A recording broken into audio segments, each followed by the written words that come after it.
No quiero decir que no como Argentina, los chicos también dicen Chicas. Vamos a empezar.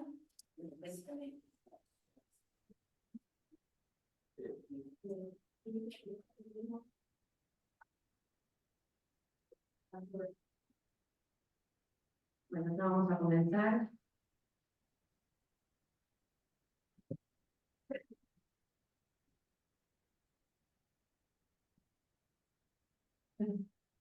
Bueno, buenos días, bienvenidos a todas las personas que están presentes en el auditorio y también a las personas que nos están acompañando a través del Zoom y del canal de YouTube.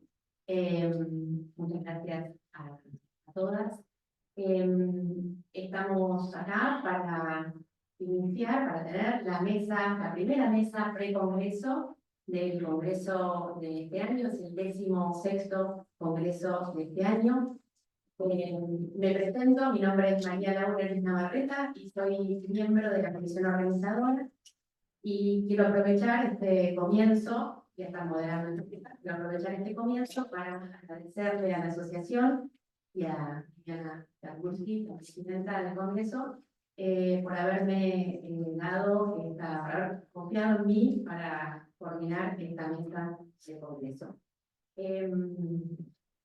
Mesa que se llama Consideraciones epocales en torno de la angustia. Para comenzar, le quiero dar la palabra a la presidenta del Congreso, ya mencionada, la licenciada Liliana Granchi, que está silenciando. Bueno. Hablar con... Bueno, buenos días a todos. Es un placer abrir esta mesa, que es la antesala del próximo Congreso de la Escuela, que lleva por título La angustia, señal de lo actual. Venimos trabajando en un gran equipo hace meses para darle forma al encuentro. Esperemos que invite a dialogar, a interrogar, a interrogarnos, compartir saberes e intercambiar acerca de la angustia. Concepto central que acompaña la teoría psicoanalítica desde sus inicios, actualmente se impone con enorme presencia. Ligado estrechamente desde los orígenes del pensamiento psicoanalítico con la sexualidad y asociado inicialmente a una cuestión cuantitativa. El concepto de la angustia fue reformulándose. Angustia como libido transmudado o como reacción frente a situaciones de equilibrio crítico. Angustia como sobrecarga, que al no lograr ser elaborada, permanece como cantidad descualificada, desligada, reproduciendo el desamparo psíquico original. ¿Cuáles de los desarrollos de Freud en relación a la angustia de hace más de un siglo y realizados en 1925 siguen siendo herramientas útiles para pensar la clínica actual? Proponemos pensar de qué manera se articula lo actual, psicoanalíticamente hablando, con lo actual como marca de época. Poder pensar el entramado sociohistórico en el que vivimos como variables que inciden en la subjetividad y atraviesan tanto a pacientes como a analistas. Nos llevan a seguir pensando nuestra tarea a la luz de las variables epocales.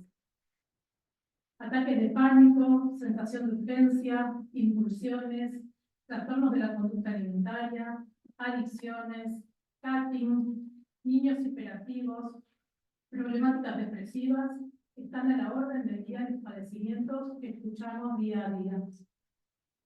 La época actual privilegia la búsqueda de soluciones rápidas, un modo particular de implicación subjetiva, la tendencia a la descarga, la fascinación por la imagen, variables que contrastan con los fundamentos del trabajo analítico y que constituyen artilugios para evitar la angustia que conllevan los duelos, las pérdidas, el paso del tiempo, la castración.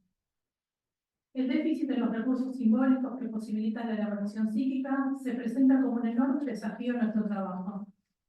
¿Cómo intervenir frente a lo escindido, lo desmentido, lo fragmentado o negado?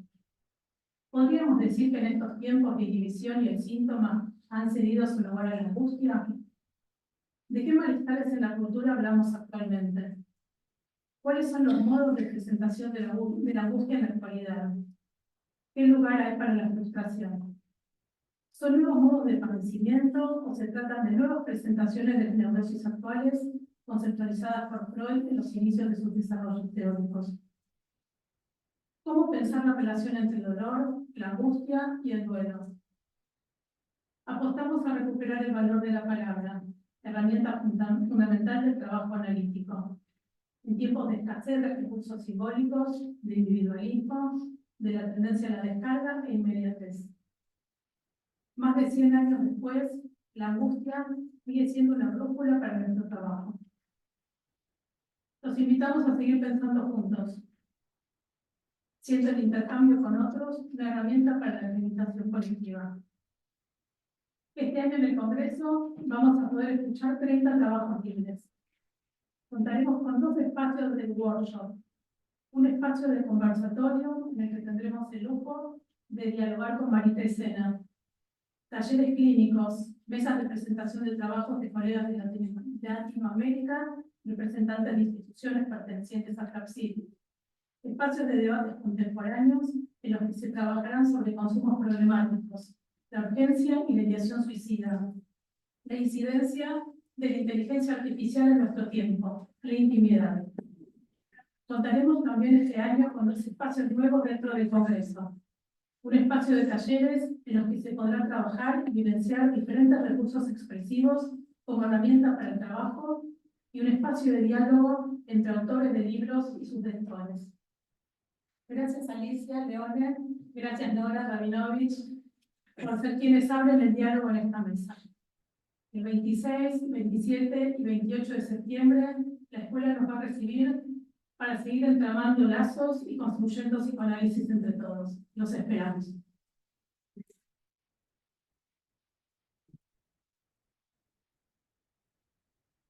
Bueno, muchas gracias Viviana. Entonces, como le damos valor a la palabra, vamos a darle la palabra, vamos a comenzar escuchando las palabras de la licenciada Nora Rabinovich. Antes les quiero contar que vamos a escuchar las palabras de las 2 expositoras, Nora Rabinovich y Alicia Leone, y luego, por supuesto, se va a abrir un espacio de preguntas, tanto para las personas que están aquí presentes como para quienes nos acompañan virtualmente. Decía, vamos a dar la palabra a la licenciada Nora Rabinovich. Nora Rabinovich es docente titular de la Escuela Argentina de Psicoterapia para Graduados, en convenio con la Universidad de La Matanza, ex secretaria científica de la escuela, participante como autora del libro compilado por Graciela Zalinsky, Modelo para armar, La Constitución del Psiquismo, autora de numerosos trabajos relacionados con problemáticas del psicoanálisis, presentados en congresos nacionales e internacionales. Además de supervisora en el centro Dr. Arnaldo Raskowski y exdelegada en CLAPSI por la Escuela de Psicología. Gracias, ahora escuchamos. Bueno, en principio quiero agradecer esta invitación de la comisión organizadora del Congreso y a su presidenta Viviana Kaputsky, porque bueno, es también una responsabilidad como mesa precongreso abrir a las temáticas que si bien se vino trabajando durante el año, bueno, tiene ahora la culminación en el Congreso. Cuando me propusieron el título de esta mesa, consideraciones epocales en torno a la angustia, bueno, me pareció muy lindo, muy acertado, y recién Viviana también lo mencionaba, hablar de lo actual en relación a la angustia como una referencia a lo epocal, pero también con la asociación que establecemos enseguida con lo que Freud apreció como neurosis actuales. Para Freud, las neurosis actuales que abarcan síntomas corporales, tanto como el afecto de angustia sentido subjetivamente y sin representación psíquica, son la expresión ejemplar para pensar qué es lo que dispara la angustia, por qué se justifica que no haya representación psíquica, que lo pensemos de esa manera, ¿no? Y por qué tiene modalidades particulares acorde a la época. La angustia es un afecto que se hace presente cuando desde la percepción algo incierto e inesperado aparece o algo esperado no se presenta y sentimos que nos concierne. Las novelas, las películas de terror hacen muy buen uso de estos recursos para generar angustia.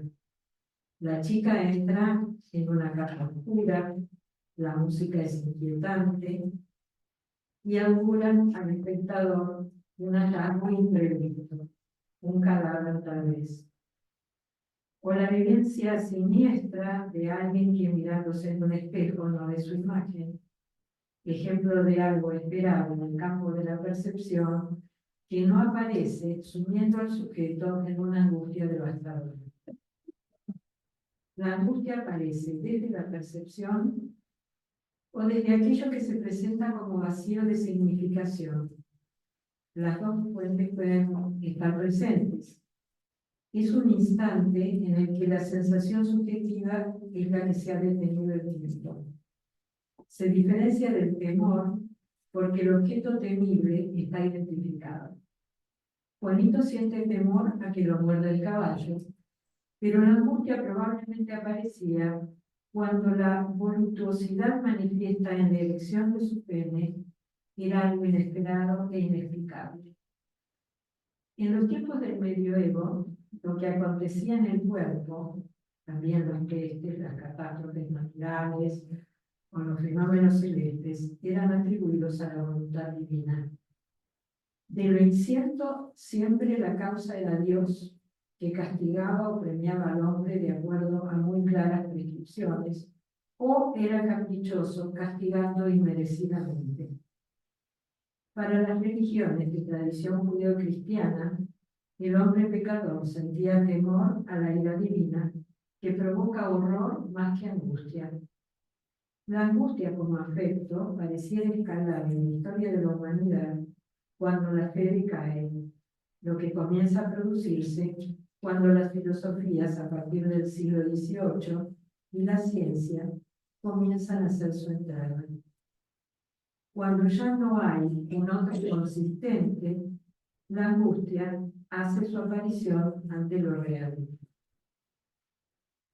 Sin embargo, aún en nuestros tiempos, en la clínica, puede reaparecer el recurso a Dios cuando lo real irrumpe. Por ejemplo, frente a lo inesperado de la noticia de la enfermedad de una persona importante en su vida y lo incierto del pronóstico, una paciente alivia su angustia al teorizar que por alguna razón Dios hace las cosas.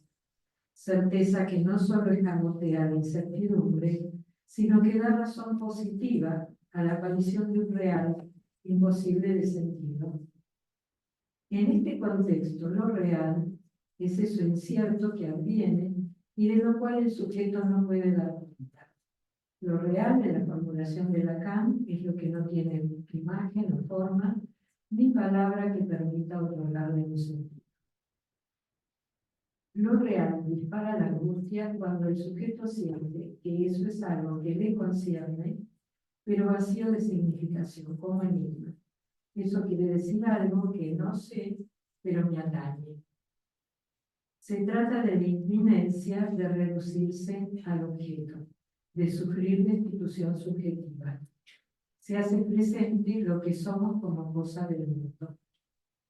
La respuesta puede ser sintomática, como en Juanito, de la angustia al síntoma, cuando el síntoma neurótico, fóbico, obsesivo o histérico no es posible. La respuesta espontánea es la fuga a través de algunas de las manifestaciones que vemos en la clínica, especialmente la de la adolescencia, aunque no exclusivamente, como los cortes, el uso de estupefacientes, la anorexia o la bulimia, que podrían aparecer como respuestas automáticas frente a la angustia. Los ataques de pánico son tal vez la expresión más cercana de la angustia, inundando el aparato sin ligadura posible, sin representación psíquica. Esto se comprueba cuando a veces interrogamos al paciente que cuenta de un episodio de ataque de pánico y no aparece nada en su relato como asociación ni como antecedente, ¿no?, de la cuestión de la presentación de pánico. Esto nos induce al tema de la angustia en nuestros tiempos, ya que la economía de mercado, el discurso capitalista que implica, reduce al sujeto a no ser más que un engranaje más de una gran máquina de producción, como también lo mostró Chaplin en tiempos modernos. No sé si se acuerdan, es el operario que termina siendo parte de la máquina, ¿no? Vivencia de ser un incierto objeto de deseo del otro, como cuando el niño, al advertir que el otro primordial está atravesado por el deseo, se pregunta qué objeto es él para ese deseo. Pregunta que lo angustia por la incerteza que implica, ya que el otro tampoco sabe de su deseo. El discurso capitalista oferta objetos de consumo, en realidad la economía de mercado, ¿no?, oferta objetos de consumo que prometen la felicidad de alcanzar una satisfacción plena sin faltas, desconociendo que por estructura el sujeto está atravesado por la falta de aquel objeto mítico que se busca reencontrar, como menciona Freud en su trabajo sobre la negación, y que nunca es igual al hallado, como afirma en el proyecto. Las propagandas de los productos de consumo dan cuenta de esto, ¿no?, de la promesa de un goce magnífico, pleno. El objeto pequeño propuesto por Lacan tiene dos caras. Señala el objeto perdido freudiano y, por otra parte, los objetos parciales de la pulsión, las fijaciones pulsionales, que son los que direccionan el deseo de manera específica y singular para cada quien, objetos que intentan hacer olvidar al faltante. El discurso capitalista desconoce la falta, aboliendo así el deseo singular, creando falsos objetos de deseo, taponando la incómoda pregunta por el deseo propio, ya que este siempre es incierto. Esto se ve claro en el uso de los dispositivos que ofrece el mercado, el uso adictivo de celulares o cualquier otra pantalla, que hacen del tiempo libre un tiempo pleno, sin censuras, que tiene por consecuencia que el sujeto no tenga que preguntarse por su deseo. Al desconocer la singularidad de la modalidad objetal para cada quien, el sujeto queda amenazado de convertirse en objeto a ser consumido por el sistema. El discurso capitalista, tal como lo propuso Lacan, va en sentido contrario a ser lazo con otros. Los adictos a los celulares parecen zombies aislados de los demás sociales. Cuestión esta que hace también a la aparición de la angustia exenta de representación.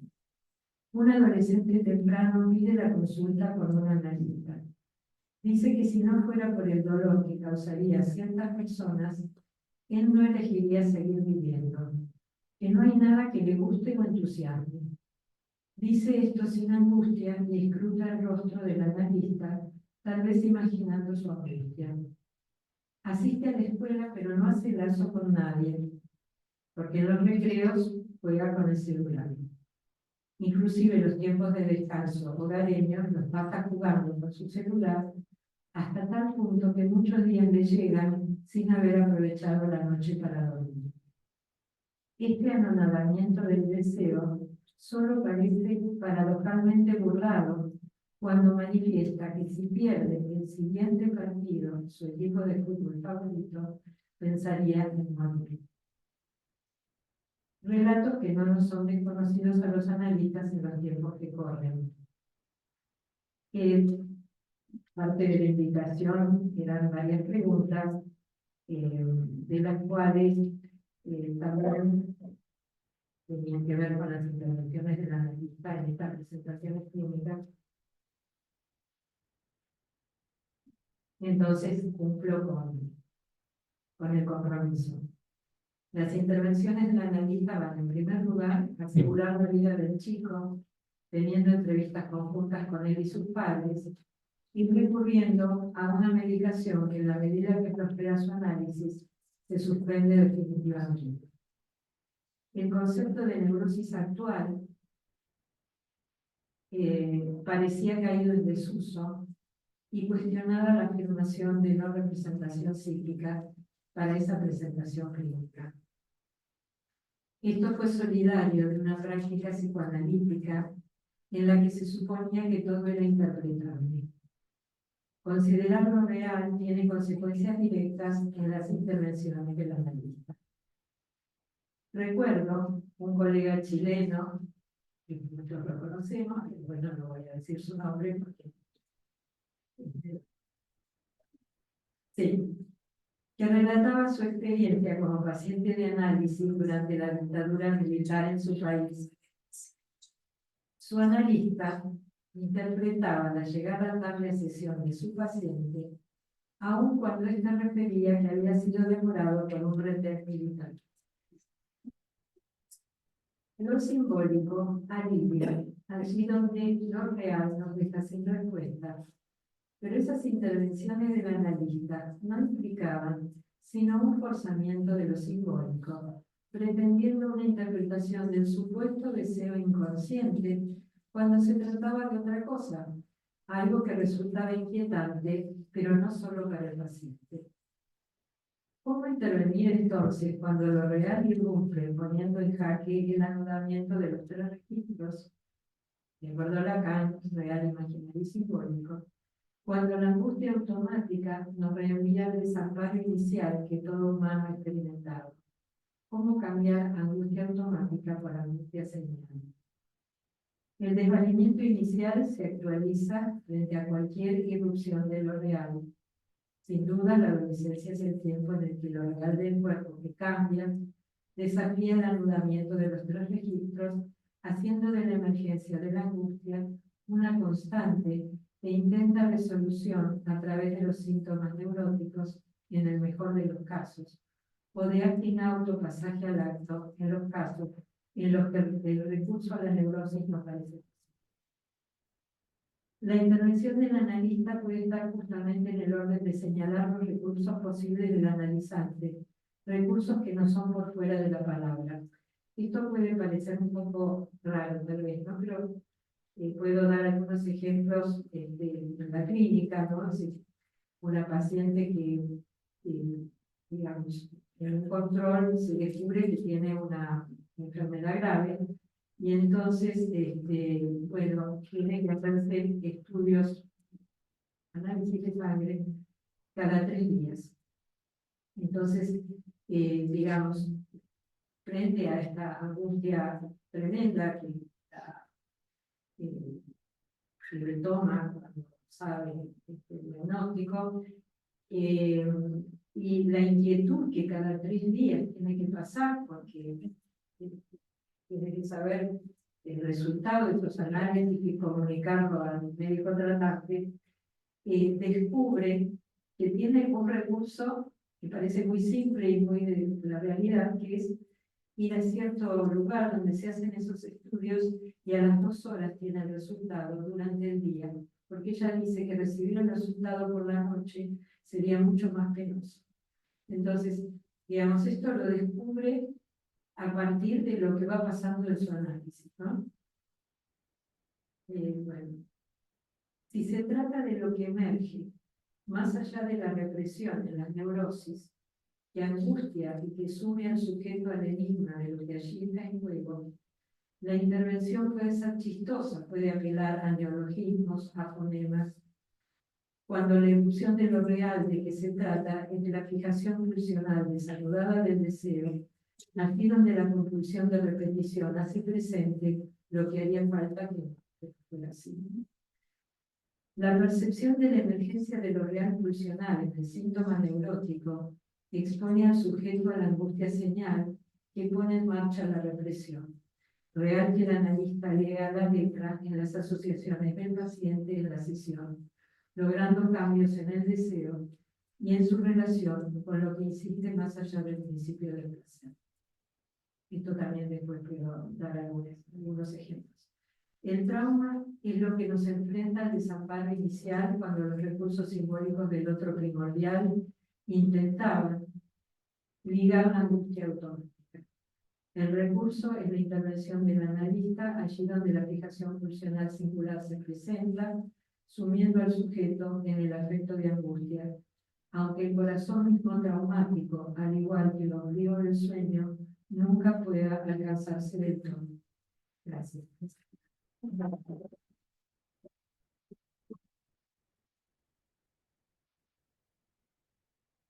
Muy bien, muchas gracias, Nora. Pueden ir anotando sus preguntas para el momento del intercambio. Vamos a darle lugar ahora a las palabras de la licenciada Alicia Leone. Alicia es psicoanalista de niños y adolescentes, es secretaria científica de la Asociación Argentina de Psiquiatría y Psicología de la Infancia y la Adolescencia, ASAPIA, coordinadora del seminario taller acerca de la clínica con adultos de la misma institución, supervisora de equipos hospitalarios y miembro fundador del Colegio de Psicoanalistas de la Ciudad Autónoma de Buenos Aires. Alicia, te escuchamos. Sí.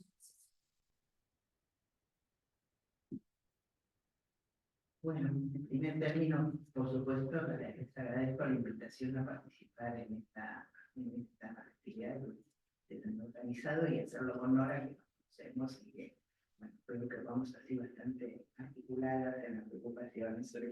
Va a ser lo más sencillo. Yo le doy mucha importancia a la idea de conversar, ¿no? Entonces, cuando uno va generando, va haciendo algo, esto que decía Nora de ligar la angustia, me parece que la conversación y acentúa el corte, porque es como que uno va haciendo versiones de las situaciones junto con el otro, ¿no es cierto? Es algo que es directamente elaborativo, así que esto también es una oportunidad para mí, ¿no? Bueno, voy a tratar de no extenderme mucho, voy a poner el reloj. Esto te digo para que lo analizas, sí, lo puse un poco por aquí, ¿no? Una de las cosas en esto de la conversación, cuando uno empieza a pensar un trabajo, empieza a pensarlo como conversación, ¿no? O sea, ¿qué me preguntan? ¿Qué quiero decir? ¿No? Y también empieza a conversar con autores. Entonces a mí me parece que empiezo a poner lista de libros a la opinión, ¿no? Que igual después sacando. En este trabajo decidí que mi acompañante, si quiere, contrafóbico, iba a ser Nacho Lukovich, ¿no? Uno de los libros de Nacho, que me parecía que daba un buen formato a algunas de las cosas que me preocupaban, ¿no? Tomé un párrafo de uno de sus libros, un libro que justamente se llama Todos los sólidos se desvanecen en la fluidez, ¿no? Y lo tomé como epígrafe. Y dice, en los restos del naufragio hay que armar las condiciones para pensar. ¿En qué estábamos? ¿Por qué estábamos aquí? ¿Qué estamos aquí? Me pareció que estaba en línea con lo que ustedes proponen en las mesas de congresos y en el congreso, ¿no? Pero también tomé otra cosa como epígrafe, que es el dicho popular, matar con indiferencia, que me parece que es algo también muy de lo actual. Esta idea de que la indiferencia frente al otro puede aniquilar o aniquila. De hecho, que está presente también en lo que estuvo planteando Nora, ¿no? Voy a lo epocal. Época está definido como un periodo de tiempo que se distingue por los hechos históricos en él encaicidos y por sus formas de vida. El psicoanálisis nace en una época muy diversa a la actual, en una época que encontramos retratada en el hermoso libro de Stefan Zweig, El mundo de ayer. Los hechos históricos posteriores han transformado profundamente las formas de vida y por ende las prácticas productoras de subjetividad.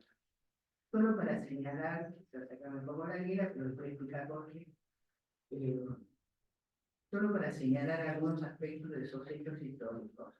Las dos guerras mundiales generaron un impulso extraordinario al desarrollo tecnológico, sentando las bases de la época actual.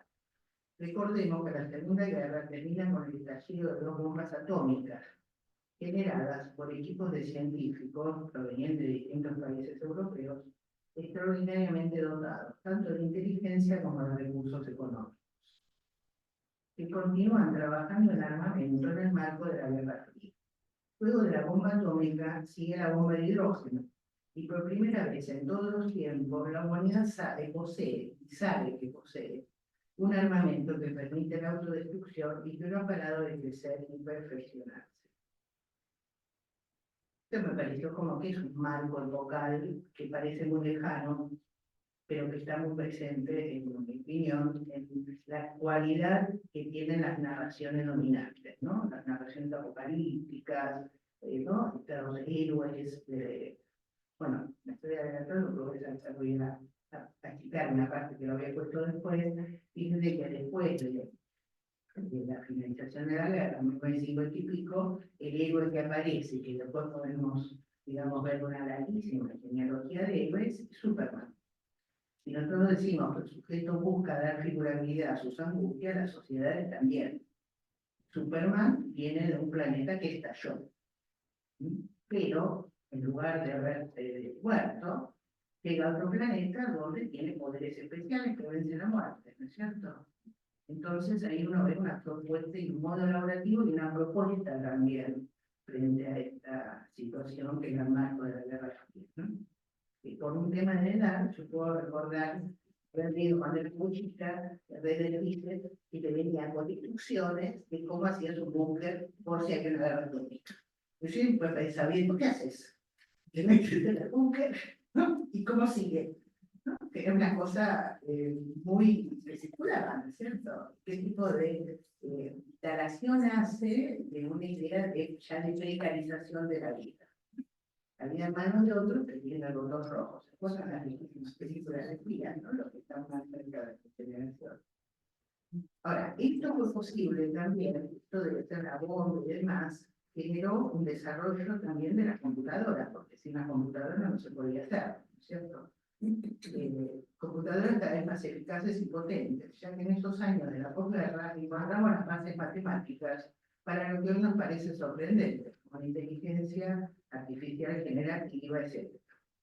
El desarrollo tecnológico transforma al capitalismo industrial en capitalismo financiero, lo que conlleva un cambio radical en los modos de trabajo. De una modalidad en la que el sujeto estaba en contacto con los objetos, pasamos a una virtualización de lo que el sujeto produce, una descorporización, tanto cuando se trata de objetos virtuales como de servicios, además de la transformación de los lazos sociales que el trabajo construía en la época industrial. Cuando Nora comentaba tiempos modernos, ¿no? Me parece también la cuestión de la transformación del deseo. No sé si recuerdan a Chaplin, que miraba a una mujer muy voluptuosa, con botones en el vestido y a tuercas, ¿no? Se iba a ajustar las tuercas, ¿no? Ya no veía a una mujer. También esto que lo decía, ¿no? Se transforma en algo más químico, incluso en el modo de mirar a otro. En la industrial, en el capitalismo financiero, bueno, peor.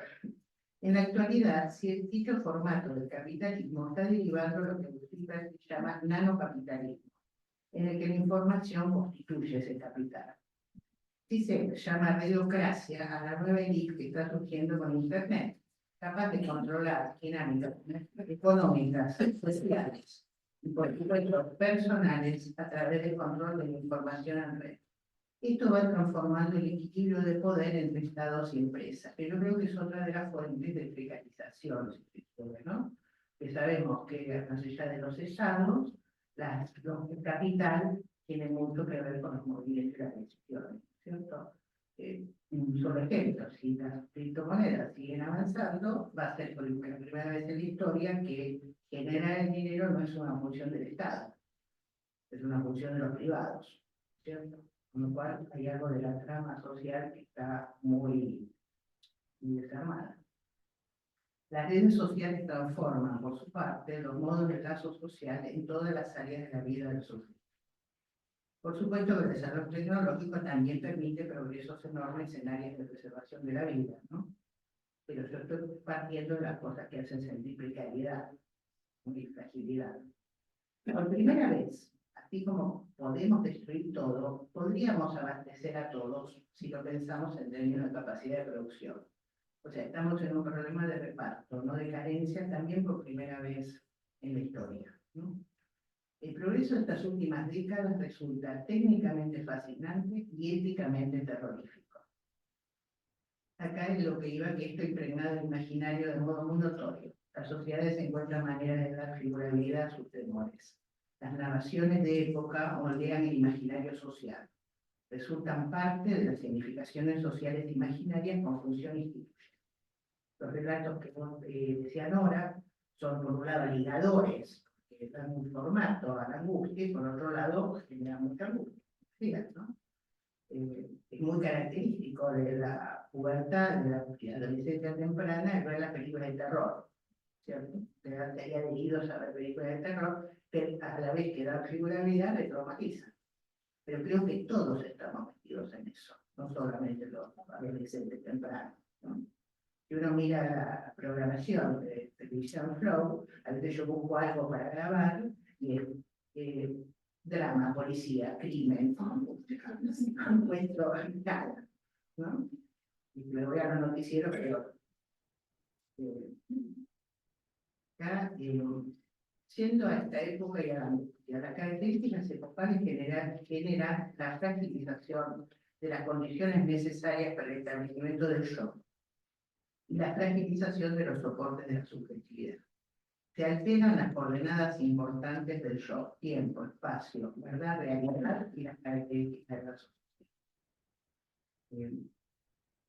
Una cita de Nacho, justamente Lujovic. Las condiciones socioculturales específicas en que se despliega la vida de los individuos no es un escenario de realización que condiciona desde afuera. Al contrario, es una red de prácticas que intervienen en la constitución misma de los tipos subjetivos reconocibles en una situación sociocultural específica. Él insiste en un aspecto con respecto a subjetividad que me parece muy interesante y que creo que ustedes, cuando escuchaba a Liliana, toman cuando hablaron de los talleres, ¿no? Que es considerar la subjetividad como situacional, como que se va generando por las prácticas.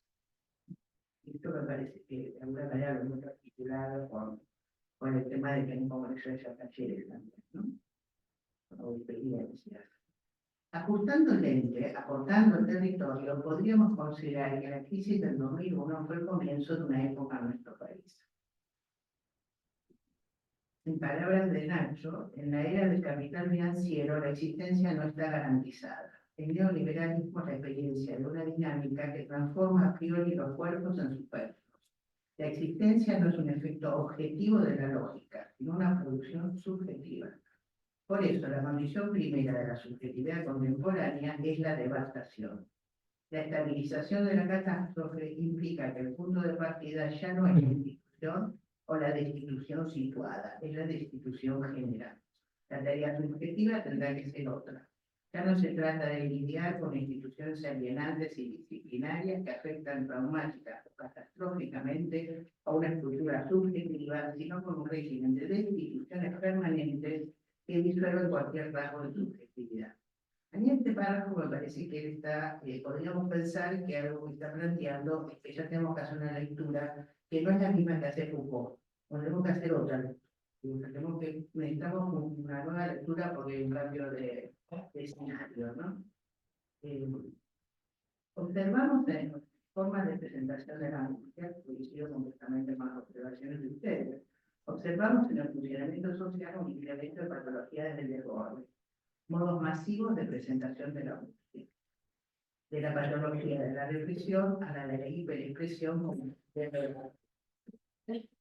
desborde, una palabra que alude tanto a la dimensión social, un profundo malestar o malestar sobrante, debido al aumento exponencial de la desigualdad y la precarización, como a la relativa a las condiciones de producción de subjetividad, con déficit en la tramitación de los funcionarios. Aquí quisiera tomar algo más de la metapsicología para reforzar la idea que quisiera transmitir. Voy a tomar ligazón contra el vestimiento e identificación. Ante una consulta con un cuadro de angustia, nos hacemos ciertas preguntas en aras de comprender. Una de ellas es si estamos ante el riesgo de una fractura de la organización del psiquismo, un quiebre del yo o de una problemática que se mantiene en el terreno de la subjetividad con toda la complejidad que pueda tener, que permitiría la noción de conflicto, ¿no es cierto? Nos obliga a una articulación entre la perspectiva de la función y la del objeto, los modos de descarga y fijación funcional y los modos de ligación del plano de la energía funcional, sino en el plano del yo, la ligación con el objeto. La pulsión es clásicamente considerada como una exigencia de trabajo, excitación imposible de evacuar, tendiente a la descarga directa. La transformación de sus modos de funcionamiento a partir de lograr cierta figurabilidad y retranscripción en diferentes registros semióticos posibilita la organización de la tópica. Tópica que a pesar de su nombre no es territorial, sino que consiste en la coexistencia de dos modalidades de circulación de la energía, proceso primario y proceso secundario. Vía contrainvestimiento asegura esa diferenciación y preserva las organizaciones psíquicas narcisistas. Es condición de posibilidad de dichas organizaciones, ¿no? O sea, la descarga directa pulsional tiende a desligar, tiende a desorganizar. Contrainvestimiento es la denominación desde la perspectiva económica dinámica. Me parece importante tener en cuenta que desde la perspectiva estructural lo que consolida la tópica es la identificación, dando origen al yo, ¿no? O sea, estoy planteando que la identificación es lo que actúa como contrainvestimiento directamente, ¿no? Entonces, si la identificación se desarma, el contrainvestimiento se desarma y la tópica comienza a vacilar. El sujeto está invadido por el proceso primario. Bien. Contrainvestimiento me permite. Recordemos que el yo es el lugar de emplazamiento posible de la subjetividad. Conceptualmente es la bisagra entre construcción del psiquismo y producción subjetiva. O sea, me interesa rescatar esto del yo por el lado de considerar que la organización del yo es lo que posibilita lo que llamamos subjetividad. Pero cuando hablamos de desmantelamiento de la subjetividad, también una de las cosas a evaluar son las características que está teniendo ese yo. No está organizado. Está construido además de identificación. En estos tiempos que sigue resultando válida la primera teoría de la angustia, esto que llamaban ahora, el registro por parte del yo de la parte funcional que puede desorganizarlo, generando un desmantelamiento, es la angustia, generando un desmantelamiento que arrasa al sujeto. El entramado identificatorio se deshilacha y la subjetividad pierde base. Ahora bien, este proceso de ligación y constitución del psiquismo requiere un otro humano, que a su vez necesita estar en una trama social sostenedora. La humanización del cachorro es imposible sin el otro humanizante, quien se haga cargo de la cría, tanto en los cuidados de la vida como en la oferta de significación. Se requiere otro, tener quien lo piense, llamémoslo capacidad de soñación, proyecto identificatorio, pulsación y narcisitación, ternura, etc. Conceptos no idénticos, pero apuntan a esa función humanizada e indispensable. De hecho, a lo largo de la vida seguimos necesitando tener quien nos piense. Resulta devastadora la falta de amor, y puedo referirme tanto al más cercano, al vecino, como al Estado. ¿Qué pasa cuando no hay un otro que nos piense? Me impactó en un estudio neurológico de un neurólogo criminólogo y demás, en el que describía las zonas que se activan con diferentes emociones, encontrando que el dolor físico y el abandono del otro activan exactamente la misma zona. Otras emociones activan otras zonas, pero el abandono es el del dolor físico, lo cual es muy coherente con, digamos, con los postulados del proyecto, ¿cierto? Porque es el abandono total sería justamente la ausencia del otro, pero me impactó igual que se fuera como una cosa directamente como inscrita en nuestra biología, ¿no?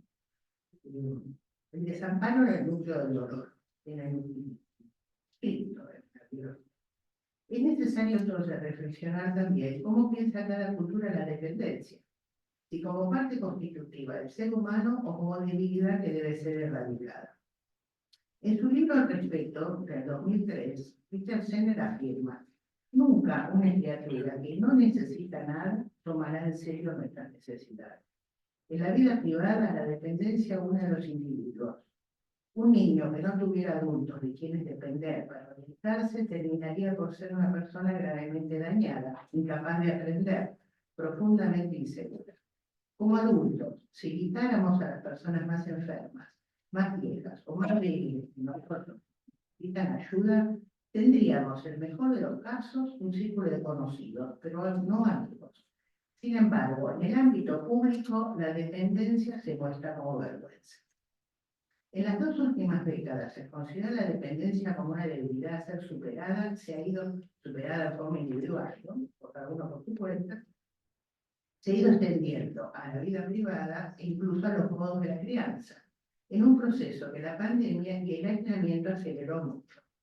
Por ende, con esta perspectiva, no hay lugar para procesar las pérdidas, para los procesos de duelo, sino que se propicia la defensa médica.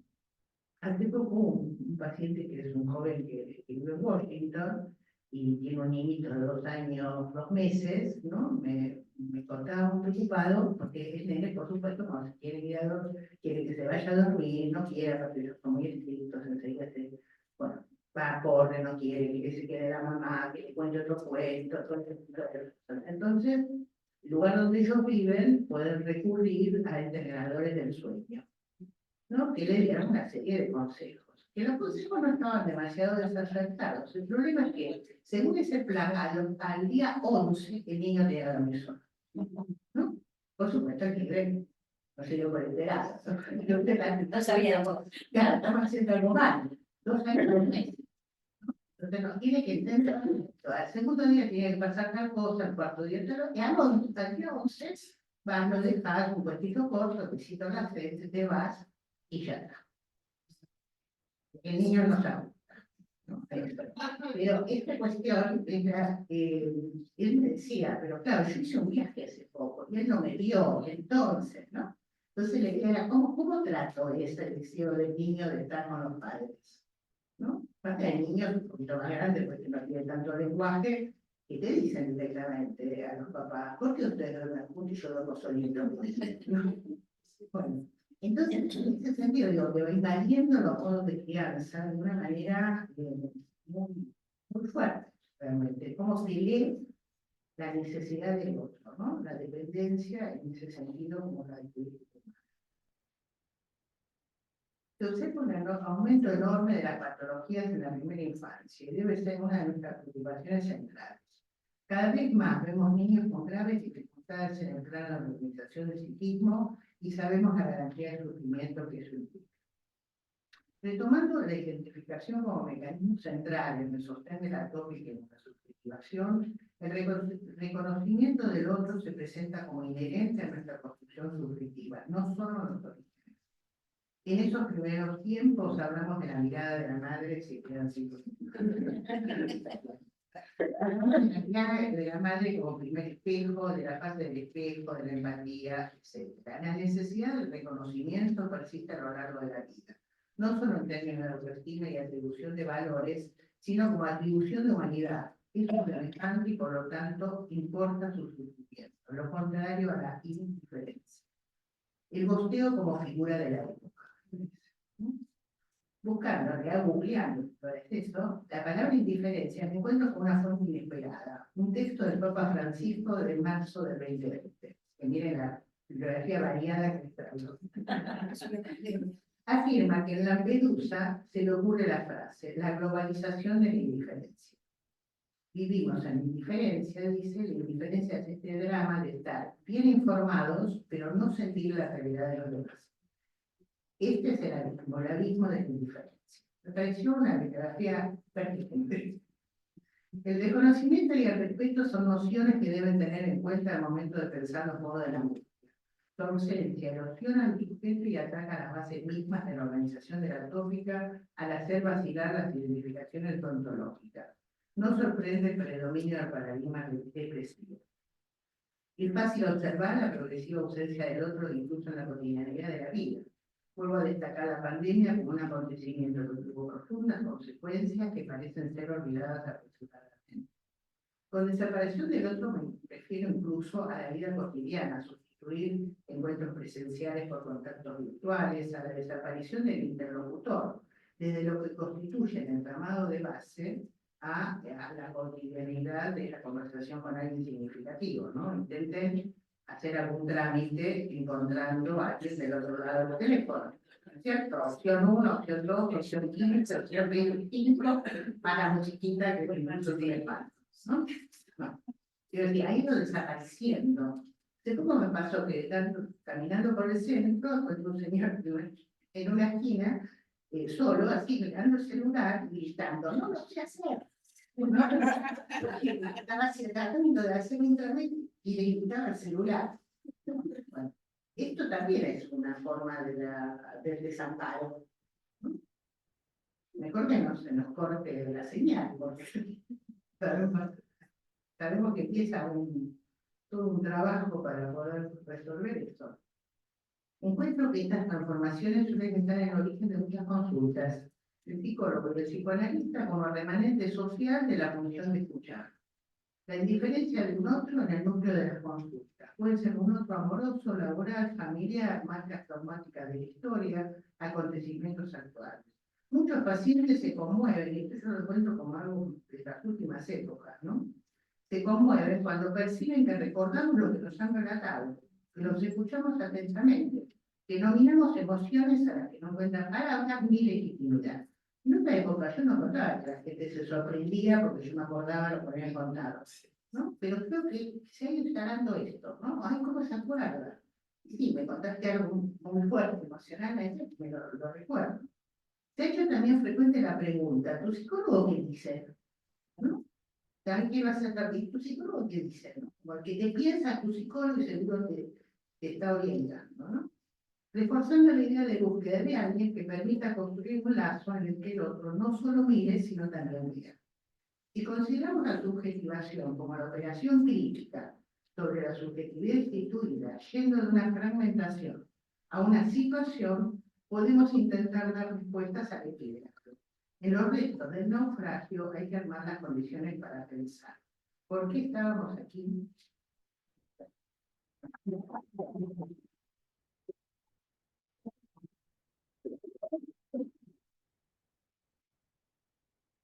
Bueno, muchas gracias, Alicia. Muchas gracias, Nora. No, sí, pero no había preparada, tenía el cartelito. Bueno, abrimos el espacio de preguntas. Si les parece, vamos a ir, ya tenemos una.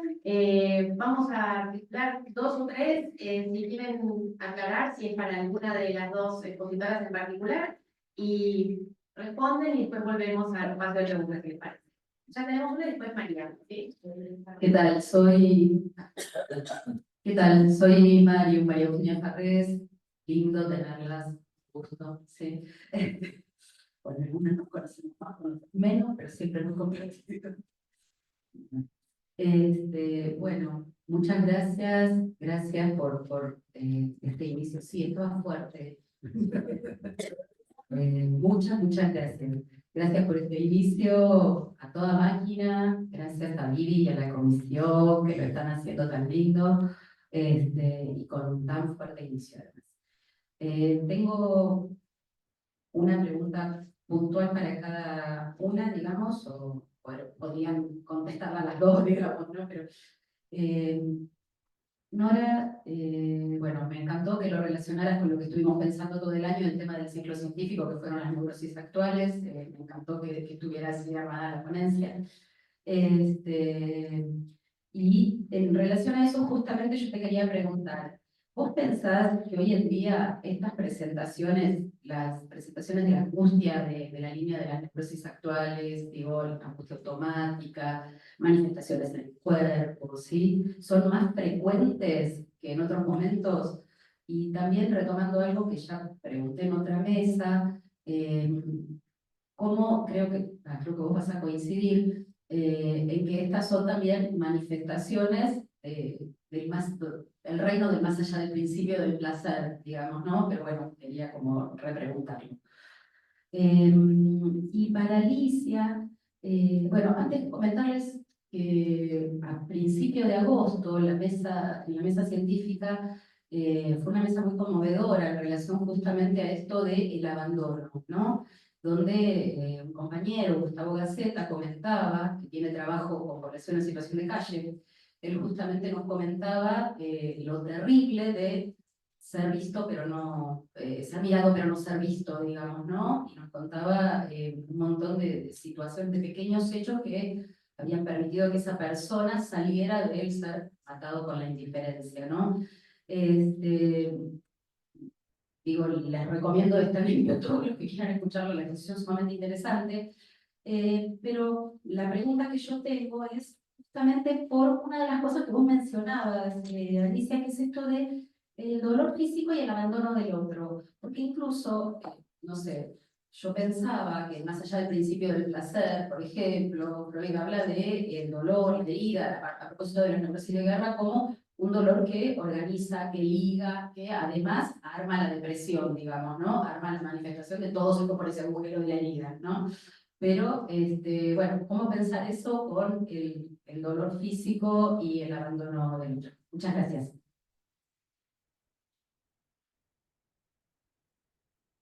Bueno, soy María Casariego y quiero agradecerles un montón, muy buen auspicio para el Congreso, que va a ser bárbaro y muy actual.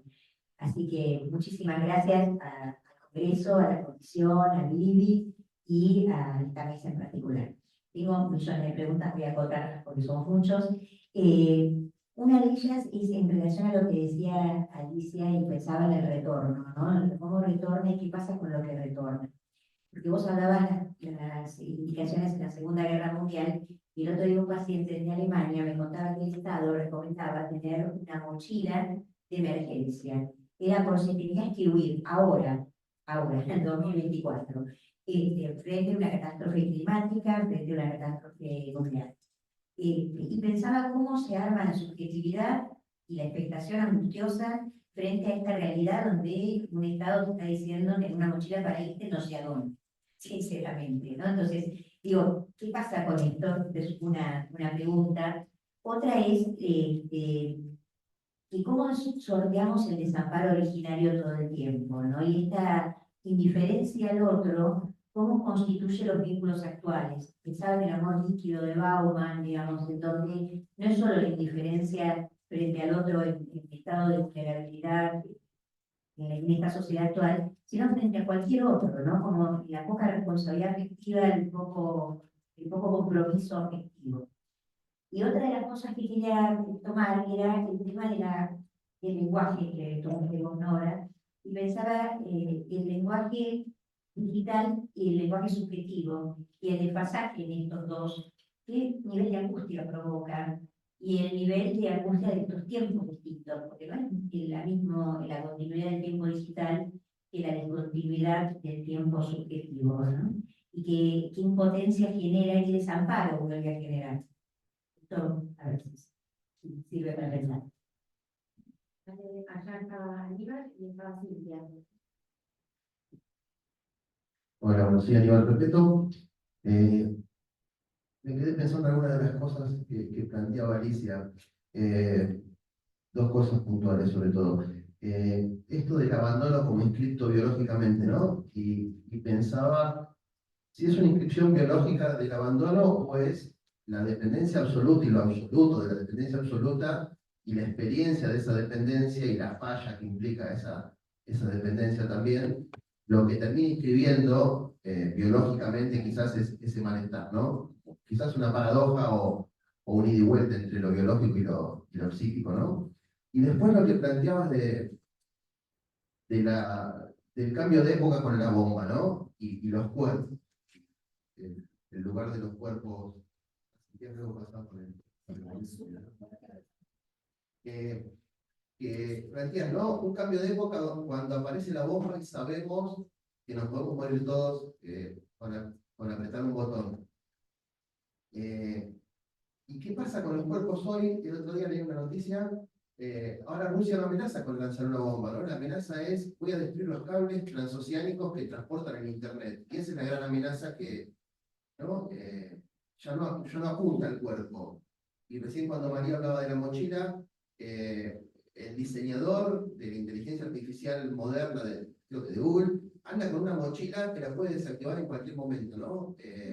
La amenaza Terminator, ¿no? Pero la amenaza no es que aprieten un botón, ¿no? La amenaza viene por otro lado y no afecta al cuerpo, por lo menos no directamente.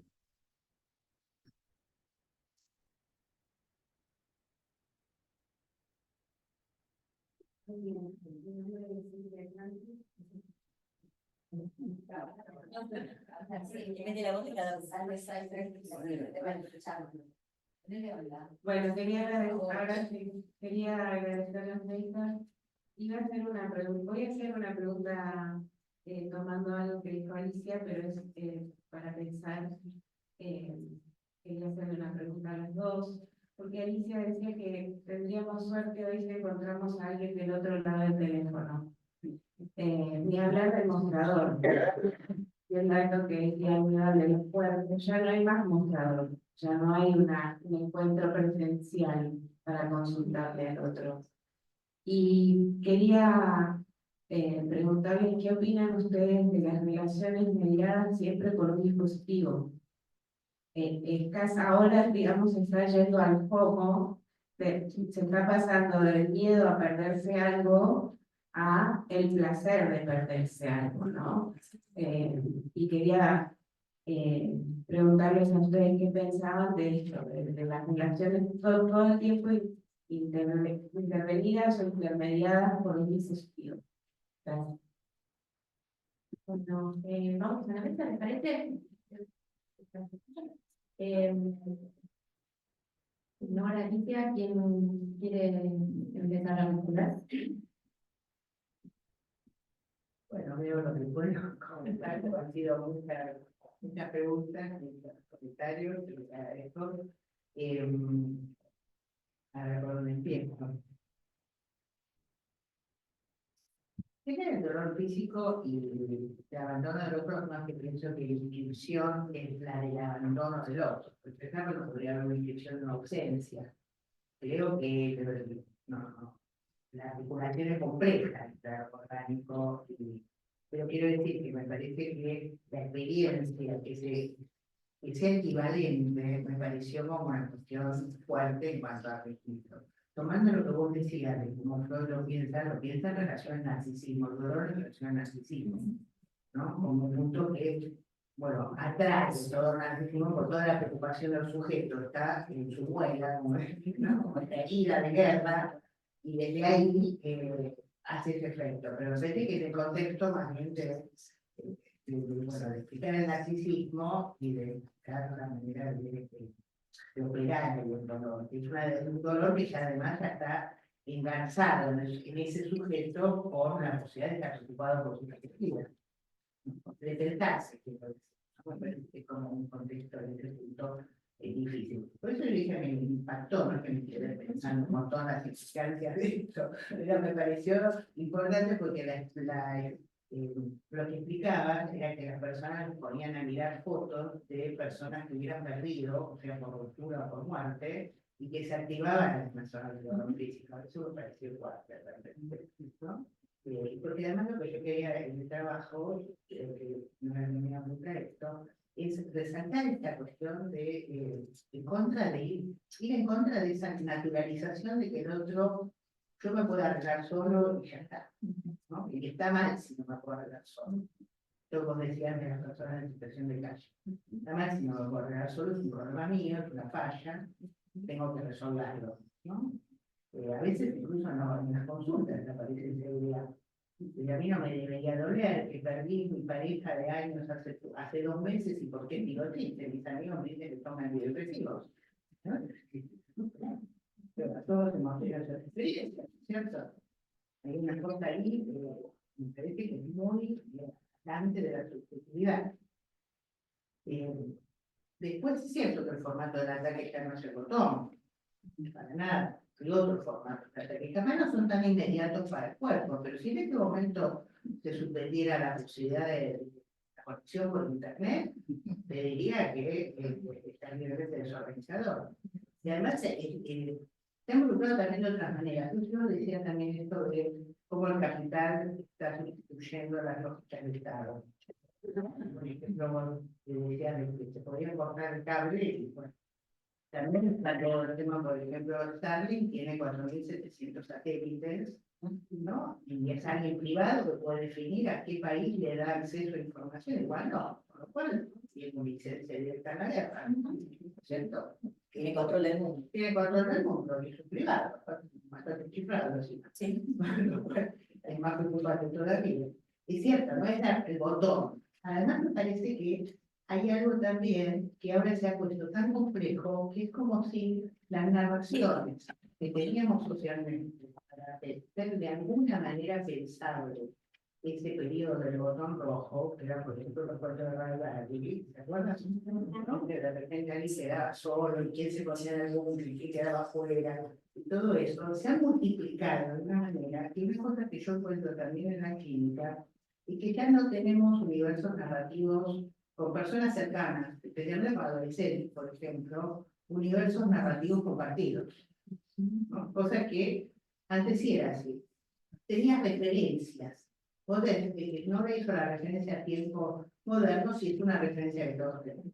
El cine concluyó narraciones que eran referencias y que incluso hay algunos estudiosos del cine que consideran que colaboró en que la clase proletaria se diera cuenta que era clase proletaria, ¿no? Por ejemplo, el realismo italiano. Como que empezara a verse. Ahora está muy separado todo esto. Viene un adolescente y yo tengo que averiguar qué juego, qué es lo que juega. Juega la música, ¿qué juega? ¿Juega, no? Claro, no, muchas veces juegan, ¿eh? O sea, el mundo de los videojuegos es un mundo que nosotros le tenemos como un plurito, me parece que tenemos que superar, porque tiene una cantidad de narraciones míticas, complejas, artistas involucrados. Es un mundo que nos da como cierta cosa, ¿no? Lo cual se juega mucho. ¿Con la qué? ¿No? La vez pasada intenté entender cómo era un juego que se llama Halo. Tiene una estética que es impresionante y da, ahora, todo el tiempo la estructura es parecida a la del mundo, en el sentido que tengo que defenderme de alguien que me quiera atacar. También las armas, también los ataques, ¿no? Digamos.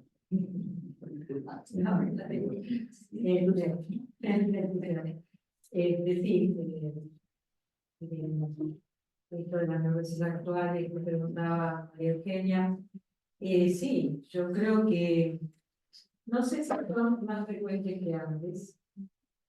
Sí sé que me parece muy valioso tomar en cuenta el concepto de neurosis actual para nosotros psicoanalistas, y creo que había caído en desuso, por lo que digo, ¿no? Es decir, que todo era interpretable, bueno, no.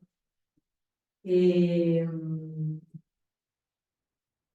relación, me quedé pensando también en relación a algo que pone Alicia en su trabajo, que me parece muy importante, pero dice la identificación como mecanismo central en el sostén de la tópica y en la subjetivación. Pensaba que es cierto que, digamos, las identificaciones son instituyentes, ¿no?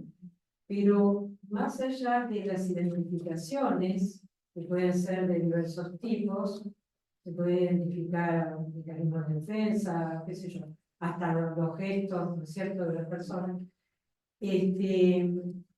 Hay una identificación posible al propio mundo pulsional, ¿no? Y que esto marca una forma de vivir en el mundo, una forma de la búsqueda en el mundo de lo que puede ser algo que tiene que ver con el deseo singular, ¿no? Es decir, hay una trascendencia de las identificaciones con los otros primordiales, que es fundamental, el instituyente, y esa trascendencia tiene que ver con el reconocimiento, si se quiere, no consciente, por supuesto, ¿no? Sino, digamos, la identificación con aquello que viene del propio mundo pulsional y que marca una manera de dirigirse en el mundo y de anudarse al deseo, ¿no? Y que esto es algo que se consigue muchas veces en el análisis, cuando un análisis puede tener este efecto, ¿no? De poco sacudir las identificaciones con aquellos otros, identificaciones que muchas veces tienen que ver con posicionarse ahí como eso que el otro espera, ¿no? Y que hace al sufrimiento neurótico, ¿no? En relación a, bueno, esto que también ustedes van describiendo con Alicia en relación al mundo actual, a los factores que desencadenan, porque el botón rojo, pero el botón rojo para cada quien, ¿no? El botón rojo que desencadena la angustia para cada quien de estas cuestiones que vienen del mundo, así como las que vienen del propio mundo pulsional, ¿no? Las que vienen del mundo externo como las que vienen del propio mundo pulsional. La velocidad del lenguaje digital, yo creo que el ejemplo que dio Alicia es precioso, ¿no? La gente que somos más grandes nos encontramos con una velocidad de lo digital que no es nuestra velocidad, ¿no? Eso es muy claro. Las relaciones mediadas por un dispositivo, sí, justamente estábamos hablando en la previa con Alicia, que a veces nos limitan al conocimiento del otro y a veces al contrario, nos muestran ciertos aspectos que de otra manera no hubiésemos visto. Es bastante singular esta cuestión, ¿no? Así que bueno, creo que estaba Graciela, Graciela y Mabel Fuentes. Y después, Sí, más bien. Entonces vamos, Me sumo a los agradecimientos y decirles la excelencia que me parecen los trabajos que han presentado y toda la organización del Congreso en general. Lo que yo estaba pensando y que también va con pregunta es que acá estamos en una época donde hay un desprecio por la vida en general. Entonces, si hay, frente a tanta negación y renegación del dolor anímico, donde la construcción de la subjetividad desde temprano está invadida por e infiltrada por las cuestiones, por las teclas y las pantallas. Los chicos usan la tecla, los niñitos, niñitas, usan la tecla y la pantalla antes que la palabra. Y entonces el mundo social, el contexto extrafamiliar, entra con una precocidad que me parece que en otro tiempo no era así. Entonces, ¿qué pasa con estos otros significativos garantes del contrato narcisista, transmisores de la historia, de la memoria, de los valores de la cultura social, pero también de la cultura microfamiliar, ¿no? ¿Qué ocurre con todo esto en estas niñeces y en esta transmisión de lo familiar? Me parece que hay como una uniformización, ¿no? De uniforme. Entonces, frente a estas cuestiones, mi pregunta es, cuando los pacientes traen este tipo de temas desde su propia desde sus propias vivencias, su propia experiencia, de su propio mundo pulsional, ¿cómo son las intervenciones, cómo las piensan ustedes, va para los dos, en función de este mundo externo que está tan impactado para mí? Gracias.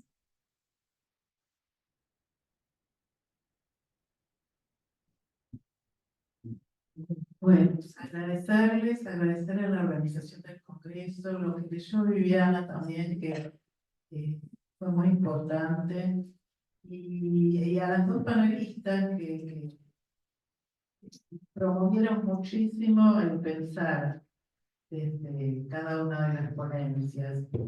Me quedaba pensando, describieron, bueno, en términos teóricos diferentes, pero algo similar y lo que hizo eco entre nosotros, desde no era más la situación de objeto del discurso capitalista y la maquinalización, y desde Alicia rescataba el tema del desamparo frente al otro indiferente, y incluso al otro caprichoso, porque lo que ha surgido entre el público es el tema, bueno, de que ¿y quién es el que tiene que apretar el botón, no? Cualquiera puede apretar el botón y ya, fuimos, ¿no? Veo que hay una distancia tan enorme con el Freud de la primera época, de alguien que se angustia porque tiene un deseo reprimido, la angustia en sus vínculos con la represión. Ahí habla a lo largo de la teoría de Freud, pero con vínculo con la represión. Y me preguntaba si hay nuevos lugares para el analista. Por ejemplo, Alicia decía escuchar, recordar lo que dice, o sea, pero bueno, esto básicamente se diferenciaba que el analista hacía algo más, que cualquier psicoterapia, la cual se supone, sí, claro, que lo escuche, que lo acompañe, entonces me preguntaba si el lugar del analista se ha redefinido en virtud de este descentramiento epocal respecto de las cuestiones represivas.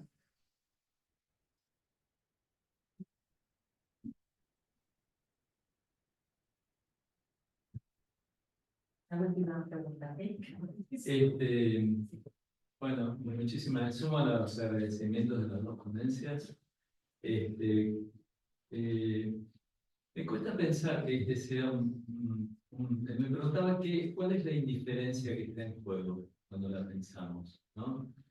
Porque en una historia de la humanidad donde se han atravesado desde la esclavitud, la más, ni qué decir de las guerras santas, y no sé muy bien cuál sería la particularidad de la indiferencia actual que nos diferenciaría de la historia de la humanidad. Sí, uno podría pensar que con la velocidad de las comunicaciones se hace más evidente quizás algo propio de la condición humana, que es la brutalidad de la indiferencia, ¿no? Como que antes era más posible hacerse el indiferente del horror, digamos, de lo siniestro del horror. Entonces digo porque a veces estamos en el universo de la indiferencia actual, o eso no hace a la condición humana bajo diferentes formas, pregunto, ¿no? Y la otra cuestión, me venía esta pregunta en relación a lo contrario, ¿no? Me pasa bastante con algunos pacientes que apagan el celular por el efecto fantasmático que produce el algoritmo, ¿no? De que en algún lugar están escuchando, digo, lo contrario de la indiferencia, como estar expuesto todo el tiempo, uno averigua, no sé, dónde comprar un café y te aparecen por todos lados, digo, como la contrapartida ¿no? Como, No, por eso digo, pensar de qué indiferencia hablamos, y que por ahí es un término complejo para pensar, ¿no? Nada más, muchísimas gracias. Bueno, les voy a pedir, yo que hago el papel de la mala acá de la cuestión, les voy a pedir si quieren aprovechar para responder esas preguntas, dando cierre ya también, porque estamos con el tiempo muy justo, ¿sí? Voy a ser muy breve. Yo creo que el lugar del analista no es que se haya redefinido, sino que creo que tiene herramientas distintas, además de la interpretación del deseo inconsciente reprimido, que sigue vigente, así como el mundo funcional y lo que esto trae para la neurosis, sigue presente. Y creo que el analista hoy por hoy tiene más herramientas también para embarcarse en el tratamiento de estas neurosis actuales. En relación a la intervención de Norberto, creo que estoy totalmente de acuerdo que la indiferencia tal vez hoy es más palpable por los medios que tenemos para adecuarnos a eso, a recibir esto, pero que la indiferencia humana es propia de la condición humana y ha estado siempre. Y bueno, y Graciela, las intervenciones eso darían mucho más tiempo para hacer, lamento, pero bueno, gracias. Intentar ser breve, que me cuesta bastante, pero ¿no? Coincido con Nora, ¿no? Me parece que, bueno, Freud de la primera época tenía los pacientes de la primera época, que eran todas neurológicas, ¿no? Cuando tuvo el hombre de los lobos hizo unas cosas, hasta que se ocupó de cómo podía subsistir el hombre de los lobos, ¿no? Claro. Creo que esta diferencia clásica entre técnica psicoanalítica y modo de pensar sujeto psicoanalítico hace que me sirve para pensar esta diferencia, ¿no? Porque Delfina también había pacientes. Freud mismo definió, en un momento acordaron una cuota para el nombre de los lobos, que recuerde que un príncipe ruso pedía de renta y vino a la revolución rusa. ¿No? Entonces, como votaría el empleo. Para ir a la época actual. Respecto a lo que dice Graciela, sí sería todo después, ¿no? Pero sí te diría que, por ejemplo, después de la pandemia, fue brutal el aumento de patologías graves en los niños por haber estado los niños muy pequeños, por la tablet mientras padres trabajaban. Eso fue muy grave, ¿no? Muy preocupante. Con respecto a lo que decía Norberto, yo estoy de acuerdo, ¿no? Es una cosa propia de la naturaleza humana. Lo que le encuentro en particular, y en personal, ¿no? Por supuesto, no tengo mucho, o nada. Por un lado, sí que creo que los modos de vinculación han ido cambiando tanto que dan más lugar a oportunidades. A veces yo lo he planteado con chicos cuando un chico va a la casa de otro chico a jugar, de roja, tiene que ya pedir volverse a la casa, conseguir que la madre lo vaya a buscar, ¿no? Una cantidad de cosas. Si se enojan en un juego virtual, le da, lo sabe y ya está, ¿entendés? Lo sabe y ya está. Por eso decía el bosteo. Fácil. ¿No? Te está una pareja supuesta, pareja está comunicando, el otro de repente lo bloquea. ¿No? Entonces, la posibilidad de entrar se ha transformado mucho más fácil. Pero estoy de acuerdo que es propio. A mí me parece que esta es una cosa. Y la otra es cómo definir el semejante. Porque siempre hubo esa cosa de cómo se define el semejante, ¿no? El europeo, el indio de América, ¿era un ser humano? No era un ser humano. El colonialismo se basa en eso. No lo pongo al otro, el colonialismo, y estoy hablando de colonialismo tradicional, al feminismo, al patriarcado, a cualquier relación donde está el otro por su fuerza de trabajo o lo que puede ser, ¿no? Eso es lo que es el ser humano, justamente. A mí me parece que ahí hay una problemática, que me gusta cómo la trabaja Castrovilla, y de una manera que se descalienta bastante, pero me resulta bastante claro. Si nosotros decimos que el narcisismo se configura, porque hay ciertas representaciones que quedan investigadas así de forma más estable, produce un cierre, de modo yo placer purificado, estamos diciendo que lo dicen del sujeto es considerar todo lo que no es él y placer como algo para él. A partir de ahí tenemos un problema enorme que no se va a resolver. ¿Entendés? Lo que encuentro es que ahora, dentro de los mismos grupos que podrían pensarse como semejantes, se produce también esa división. Entonces el joven es alguien que yo no lo veo. Entonces eso lo veo como más particular de ahora. Inclusive bullying en los chicos mismos del mismo grupo. Claro. Pero bueno, siempre el narcisismo, las pequeñas diferencias también están claras. Totalmente. Creo que es la parte más difícil. En ese sentido, yo me pongo freudiana. A mí me parece que la descripción que hace Klein en relación a posiciones esquizoparanoides y el atravesamiento de la posición depresiva, para mí es un eje, no desde el punto de vista de considerar los orígenes del psiquismo, pero me parece que es un eje. Es el triunfo de la posición esquizoparanoide. Bueno,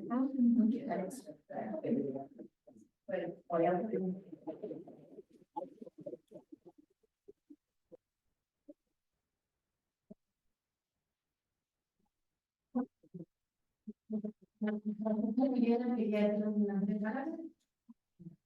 Quería agradecer a todos los presentes, que tenemos presente a tres de las asesoras científicas del Congreso, Abel, María, Silvia, gracias por estar, por acompañar, gracias Sandra, Norberto, gracias a todos, me alegra ver el auditorio lleno, o casi lleno, lleno también de gente que presentó trabajos libres en el Congreso, autores de workshops, de talleres, de debates contemporáneos, a los que acompañan por Zoom.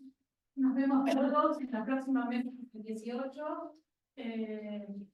Sí, decimos todos los datos. Muy ensayado esto. No, invitarlos a la próxima mesa, miércoles 18 de septiembre, que contará con la presencia del licenciado Gabriel Brenner y la licenciada Cristina Ferreira dos Santos.